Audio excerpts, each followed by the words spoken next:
علی بھائی اگلا سوال ہے، بعض مجبوریوں کی بنا پر اور کسی حد تک اپنی بیوقوفیوں کی وجہ سے مجھ پر کم از کم 20 لاکھ روپے کا قرض چڑھ چکا ہے۔ بظاہر اس قرض کی اتنی بڑی رقم تو اتارنے کی کوئی بھی امید نظر نہیں آ رہی۔ پلیز مجھے کوئی ایسا وظیفہ بتا دیں کہ میرا قرض اتر سکے، میں آپ کا بہت ہی مشکور ہوں گا، جزاکم اللہ خیر۔ جزاک اللہ خیرہ۔ دیکھیں میرے بھائیو، وظائف کی اہمیت اپنی جگہ ہے، لیکن اللہ تعالیٰ نے دنیا کو اسباب کے ساتھ جوڑا ہوا ہے۔ یہ نہیں ہے کہ آپ غلط حرکتیں کریں اور پھر وظائف ڈھونڈتے پھریں۔ آپ اپنی زندگی کا خود احتساب کریں کہ آپ معاملات کو کس طرف لے کے جا رہے ہیں، کیوں آپ نے اپنے اوپر اتنا زیادہ قرضہ چڑھا لیا ہے۔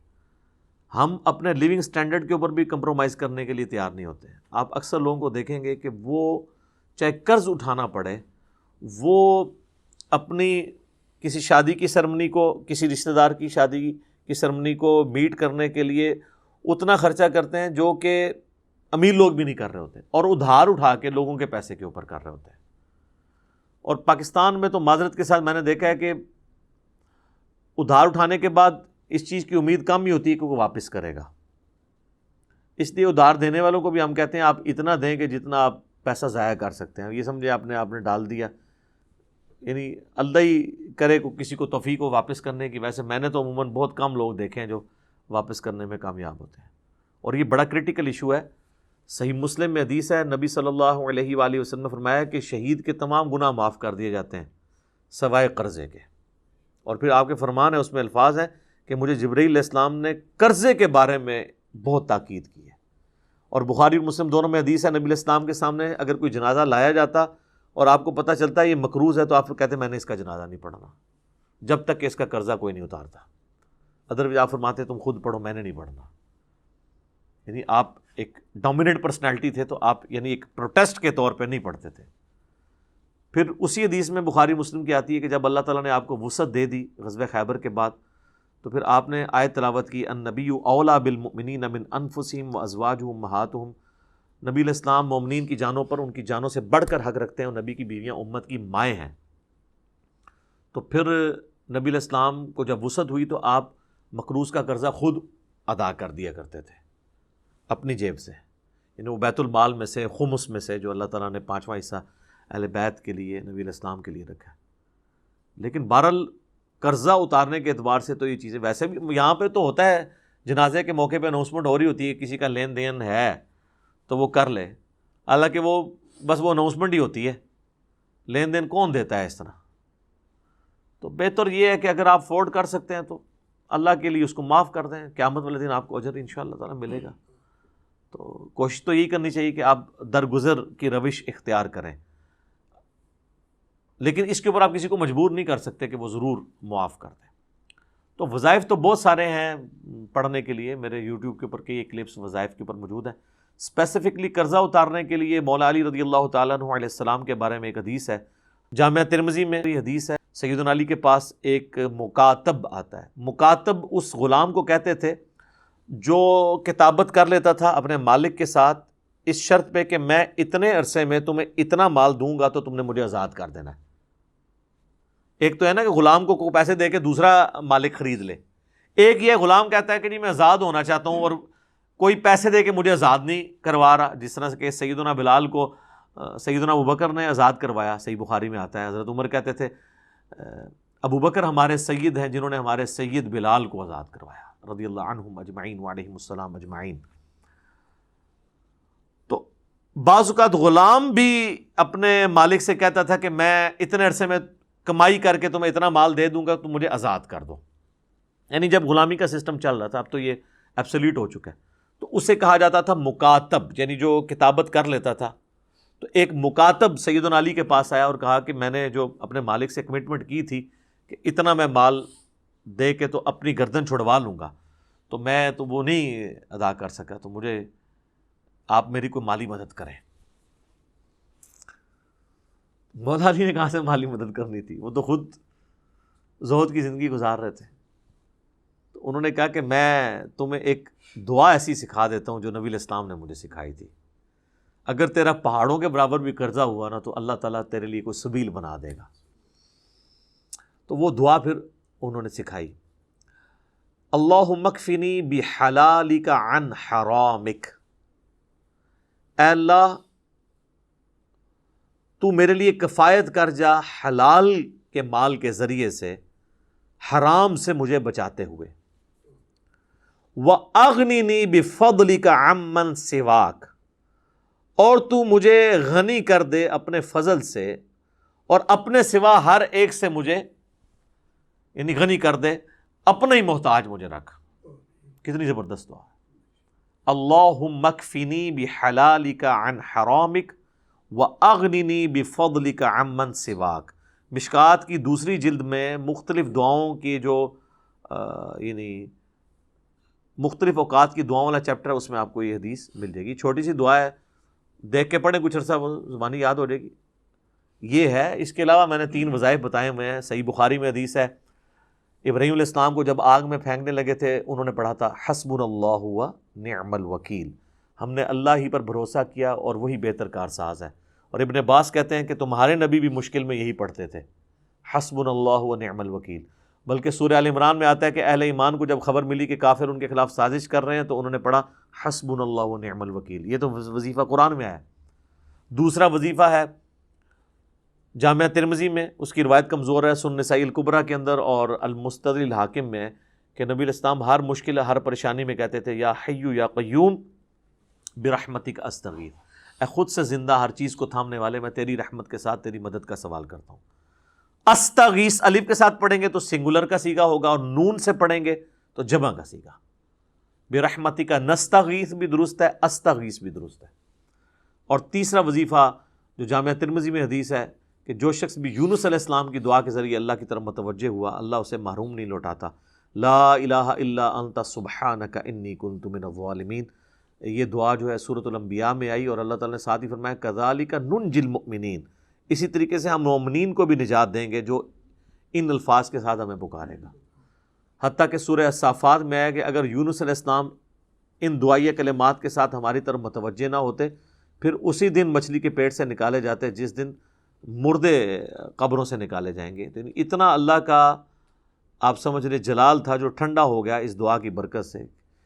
اور یہ دعائی کمال ہے، اے اللہ تیرے سوا کوئی معبود نہیں، تو تو پاک ہے نا، تو تو غلطی نہیں کرے گا، میں تو غلطی کروں گا، میں ہی مجرم ہوں، میں ہی ظالم ہوں، میں ہی گنہگار گار ہوں۔ تو یہ اس سے بہتر آپ اللہ تعالیٰ، یہ میں تو کہتا ہوں یہ سید الاستغفار ہے، اس سے بہتر استغفار کے کیا صیغے ہوں گے کہ آپ ایک پیغمبر کی دعا کے ذریعے اللہ کی طرف متوجہ ہوں۔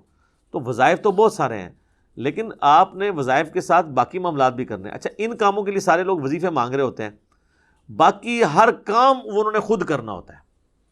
آج تک کسی نے مجھ سے یہ وظیفہ نہیں مانگا کہ مجھے کوئی ایسا وظیفہ بتائیں کہ مجھے نا بس صرف ناشتہ کرنا پڑے، باقی 2 ٹائم کی روٹی کھانی نہ پڑے، میرا پیٹ خود بخود بھر جائے۔ وہ ان کی عقل مان رہی ہوتی ہے کہ ایسا تو پاسبل نہیں ہے۔ کوئی مجھے ایسا وظیفہ بتا دے کہ مجھے سردیوں میں رات کو اٹھ کے ٹوائلٹ نہ جانا پڑے، بس میں وظیفہ پڑھ کے رات کو سو جاؤں تو خود بخود معاملات سیدھے ہو جائیں۔ کیونکہ ان سارے معاملات میں ہمیں پتہ ہے کہ یہ چیزیں فزیکل چیزوں کے ساتھ جڑی ہوئی ہیں۔ اس طرح کچھ چیزیں ایسی ہیں جو فزیکل چیزوں کے ساتھ جڑی ہوئی ہیں، مثلا وہ ابو داؤد، ترمذی اور نسائی، ابن ماجہ میں بڑی مشہور حدیث ہے جو ہم نے بچپن میں اپنی اردو کی کتاب میں بھی پڑھی تھی کہ نبی علیہ السلام کے پاس ایک غریب صحابی آتا ہے اور کہتا ہے یا رسول اللہ آپ میری کو مدد کریں۔ تو آپ صلی اللہ علیہ وآلہ وسلم فرمایا تیرے پاس کوئی چیز ہے؟ تو اس نے کہا یا رسول اللہ ایک بچھونا ہے، وہی ہم رات کے وقت اوپر لے لیتے ہیں، غربت کا سر عالم دیکھیں، اور ایک میرے پاس صرف پیالہ ہے، اور گھر میں اور کوئی چیز نہیں ہے، اور گھر بھی یہ نہ سمجھیے گا وہ کوٹھی ہوگی، وہ تو جھونپڑیاں اور چھوٹے چھوٹے، ایک بڑی مشکل سے ایک فیملی بھی اس میں مشکل سے رہ سکتی تھی۔ آخر میں وہ پیالہ لیا، پیالہ وہ لے کے آ گیا، لکڑی کا ہوگا وہ پیالہ۔ آخر میں کون ایسے خریدے؟ تو ایک صحابی نے کہا کہ میں 1 درہم میں، حالانکہ اس کی قیمت 1 درہم تو نہیں تھی، حضور کا دل رکھنے کے لیے ایک چاندی کے سکے میں خریدتا ہوں۔ تو یہ حدیث آپ کو مشکات میں بھی پہلی جلد میں مل جائے گی، زکوٰۃ والے چیپٹر میں۔ تو آپ فرمایا نہیں کوئی زیادہ قیمت لگائے، ایک اور صحابی کھڑے ہوئے، رسول اللہ 2 درہم میں۔ آپ نے فرمایا 1 درہم سے تو اپنے گھر والوں کو راشن ڈال کے دو، اور 1 درہم سے آپ نے فرمایا کہ جا کے نا کلہاڑا خرید کے لاؤ بازار سے۔ کلاڑے کا بھی وہ یعنی وہ کاٹنے والا حصہ لوہار سے جا کے نا آپ نے اپنے مبارک ہاتھوں سے اس میں دستی فٹ کی، ٹھیک ہے، اور آپ علیہ السلام نے وہ کلہاڑا اس کے حوالے کیا اور فرمایا کہ 15 دن تو نے مجھے اپنی شکل نہیں دکھانی، جا جنگل سے لکڑیاں کاٹ اور وہ بیچ کے تو اپنا گزارا کر۔ لو جی وہ 15 دن بعد آیا تو اس کے پاس 10 درہم ہو چکے ہوئے تھے اور اس نے گھر والوں کے لیے کپڑے بھی خریدے۔ پھر آپ علیہ السلام نے اسے کہا کہ یہ اس سے بہتر ہے کہ تو لوگوں سے مانگتا پھرے، تو خود محنت کر۔ تو نبی علیہ السلام نے امت کو یہ ترغیب دلائی ہے کہ انہوں نے یعنی محنت کے ذریعے معاملات کو آگے لے کے چلنا ہے۔ صحیح بخاری میں حدیث ہے نا کہ نبی علیہ السلام فرمایا کہ اللہ تعالیٰ کے نزدیک پسندیدہ شخص وہ ہے جو اپنے ہاتھ کی کمائی سے گزر بسر کرتا ہے۔ اور پھر آپ نے حضرت داؤد کا ذکر کیا کہ اللہ نے ان کو زرہ بنانے کا ہنر سکھایا تھا، وہ اللہ سے دعا کرتے تھے۔ اس طرح بخاری مسلم میں ملتا ہے حضرت ادریس جو تھے وہ بڑھئی کا کام کرتے تھے، لکڑی کا، جو آپ ترخان کہتے ہیں۔ تو صاحب یعنی انبیاء کرام یہ سارے کام کرتے تھے اور وہ اپنی گزر بسر کرتے تھے۔ اب رہ گیا ہمارے نبی علیہ السلام کا کیس، تو ظاہر ہے کہ آپ کی زندگی تو ایک بہت بڑے مشن سے عبارت تھی۔ میرا پچھلے دنوں ایک کلپ بھی یوٹیوب پہ اپلوڈ ہوا ہے، میں سمجھتا ہوں ایک یونیک کلپ ہے، نبی علیہ السلام کا ذریعہ معاش کیا تھا۔ تو آپ کا ذریعہ معاش تو اللہ تعالیٰ نے پھر اعلان نبوت کے بعد اس کو بیت المال کے ساتھ جوڑ دیا تھا، اور اسی کے تحت میں سمجھتا ہوں جو لوگ دین کے لیے وقف ہیں اور وہ ان کا کوئی ایکویلنٹ موجود نہیں ہے، تو امت کا کام ہے کہ ان کا خرچہ اٹھائے اور انہیں اس کام کے لیے لگا دیا جائے کہ وہ اپنی پوری کی پوری انرجیز یعنی کھپا دیں اس کام کے لیے۔ تو بال اس میں یہ ہے کہ جو بھی شخص یہ کر رہا ہے پھر اس کو یہ دیکھنا چاہیے کہ میں پھر لگژریس لائف نہ گزاروں۔ جو صحیح بخاری میں آتا ہے نا کہ حضرت ابوبکر صدیق رضی اللہ تعالیٰ عنہ جب خلیفہ بنائے گئے تو انہوں نے صحابہ کو بلا کے مشورہ کیا کہ دیکھو میرا تو کاروبار بڑا اچھا چل رہا تھا، تم نے مسلمانوں کی ذمہ داری میرے پہ ڈال دی ہے، تو میں تو یا پھر یہ کام کر لوں یا یہ کر لوں۔ تو پھر صحابہ نے مشورہ کر کے ان کے لیے ایک تنخواہ مقرر کی، اور وہ بھی سبسسٹنس لیول پہ جو ایک مہاجر کو وظیفہ مل رہا تھا۔ یہ نہ آپ سمجھیے گا کہ ان کی کوئی مطلب پرکس تھے، یہ جو آپ کے وہ جو آ رہے ہوتے ہیں جی فلاں کے اتنے سانسیں نکل آئے اور فلاں کے اتنے سانسیں نکل آئے، ان لوگوں کے سانسیں نکل رہے ہیں جو ہمیں سارے مطلب حب الوطنی کے درس دیتے تھے، ٹھیک ہے جی۔ اور پھر ہمیں تو اپنے پرائم منسٹر صاحب پہ گلہ آتا ہے، وہ ہمیں یہ بتایا کرتے تھے کہ جی لیڈر وہ ہوتا ہے، محب الوطن وہ ہوتا ہے جس کی جداد اپنے ملک میں ہوتی ہے، جینا مرنا ادھر ہوتا ہے، جن کی جدادیں باہر کے ملکوں میں ہوتی ہیں تو وہ لوگ آپ کے ساتھ مخلص کیسے ہو سکتے ہیں؟ اب وہ سارے لوگ ان کے ساتھ بیٹھے ہوئے ہیں۔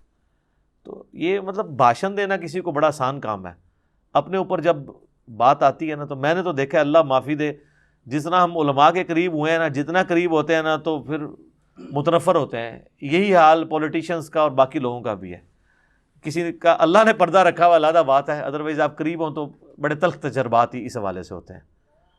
اللہ ماشاء اللہ اچھے لوگ بھی موجود ہیں کہ جنہوں نے یعنی زندگی میں اپنے اوپر ہیں۔ اب آپ یعنی مجھے آپ کو پتہ میں ایک پیورلی ایک ڈیموکریٹک بندہ ہوں، لیکن میں یہ بالکل وثوق سے کہہ سکتا ہوں کہ کوئی بندہ بھی جنرل ضیاء کے اوپر انگلی نہیں رکھ سکتا کہ اس نے کبھی 1 روپیہ بھی کبھی یعنی گورنمنٹ کے اس بجٹ میں سے استعمال کیا۔ وہ اپنی اسی طریقے سے وہ اسی ایک کمزور سے مکان میں پوری زندگی اس نے گزاری ہے، یعنی اور اس کے اوپر کافی یعنی چیزیں آپ کہہ سکتے ہیں، ان کی پالیسیز سے اختلاف کر سکتے ہیں، مالی کرپشن کوئی نہیں تھی۔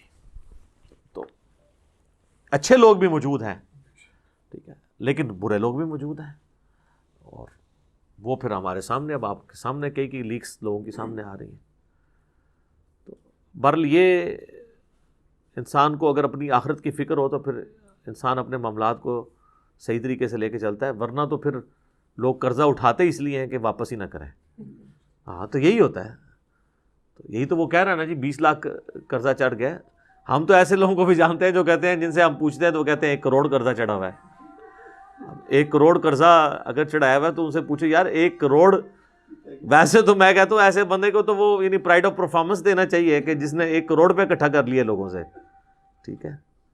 اور عام بندے ویسے تو کوئی فیکٹری آنر ہے وہ تو کروڑوں میں ہی ظاہر ہے، وہ تو اٹھا لیتے ہیں نا، بینکوں سے قرضہ لے لیتے ہیں۔ اگر عام لوگ یعنی ان کے قرضے کروڑوں میں پہنچے ہوئے ہیں تو مطلب مجھے تو ان کے اوپر آتا ہے کہ انہیں تو پہلے ان کو تمغہ دینا چاہیے کہ یار کمال ہے کہ انہوں نے جناب لوگوں کی جیبیں ڈھیلی کروا لی ہیں، اور اس طریقے سے تو یہ جناب اس معاملے کو سیریس لیں. اور پھر وہ قرضے بھی اٹھاتے ہیں 40 سال پرانے ہیں, اور جب واپسی کی باری آتی ہے تو وہ کہتے ہیں جی ہم تو پرانے ریٹ پہ ہی واپس کریں گے. اس پہ میرا یوٹیوب پہ کلپ آیا تھا. اس طرح نہیں ہوگا, گولڈ کے اعتبار سے اسے واپس کرنا ہوگا, کیونکہ پیسہ ڈی ویلیو ہو رہا ہے وقت کے ساتھ. سب کانٹیننٹ میں تو ہوتا ہے. ہاں آپ امریکہ میں بیٹھے ہوں یا سعودیہ میں تو 5-10 سال کا تو فرق کوئی ایسا وہاں نظر نہیں آتا. میں نے تو یعنی 10-15 سالوں میں دیکھا ہے کہ روٹی کا ریٹ نہیں اوپر گیا وہاں پہ. تو اب جا کے تھوڑے کرائسس آئے ہیں, ادروائز ہمارے ملک میں تو 1 مہینے کے اندر اتنا فرق پڑ جاتا ہے, سال میں تو بہت زیادہ فرق پڑ جاتا ہے. تو اللہ تعالیٰ ان فتنوں سے ہمیں محفوظ فرمائے. ٹھیک ہو گیا, آمین.